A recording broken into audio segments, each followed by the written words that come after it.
পর্যটন নগরী কক্সবাজার। সাগরের টানে নানা বয়সী মানুষের ভিড় থাকে বছর জুড়ে। সৈকতের সুগন্ধা, লাবণী, কলাতলি সহ বিভিন্ন পয়েন্টেই নোনা জলে উচ্ছ্বাসে মাতেন পর্যটকরা।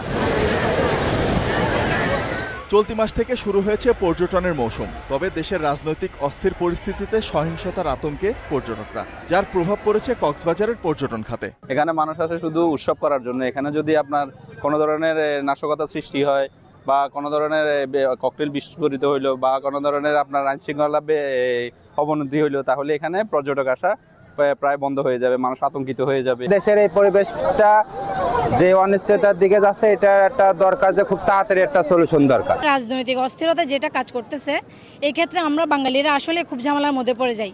মানে আমরা ভালোভাবে শান্তিপূর্ণভাবে কোথাও যেতে পারি না। আমরা চাই যে সরকার আসুক না কেন, মানে শান্তিপূর্ণভাবে গঠন করে আমরা যাতে শান্তিপূর্ণভাবে যে কোনো জায়গায় চলাফেরা করতে পারি। এমন পরিস্থিতিতে উদ্বিগ্ন পর্যটন সংশ্লিষ্ট ব্যবসায়ীরা। তারা বলছেন, গেল কয়েকদিনে দফায় দফায় বাতিল হয়েছে হোটেল মোটেলের অগ্রিম বুকিং। এতে ভরা মৌসুমেও লোকসানের শঙ্কা ভর করেছে তাদের মনে। গেস্টের আনাগোনা একটু কম, সো দেখি সামনেগুলো তো তেমন বুকিং নাই আমাদের।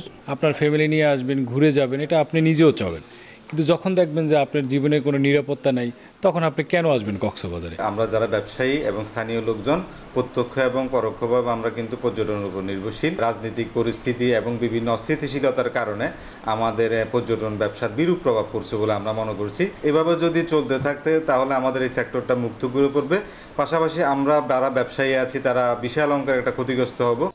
তবে পর্যটকদের নিরাপত্তায় কাজ করছে ট্যুরিস্ট পুলিশ। যে কোনো অপ্রীতিকর ঘটনা এড়াতে প্রস্তুতির কথা জানালেন পুলিশের এই কর্মকর্তা। সকল স্টেক হোল্ডারদেরকে আমরা হুঁশিয়ারি করে দিয়েছি, কোনো অ্যাঙ্গেল থেকে যেন পর্যটকদের হয়রানি না করা হয়। পাশাপাশি সুগন্ধা পয়েন্ট এবং লাবণী পয়েন্টেও করা নিরাপত্তা ব্যবস্থা নিশ্চিত করা হয়েছে।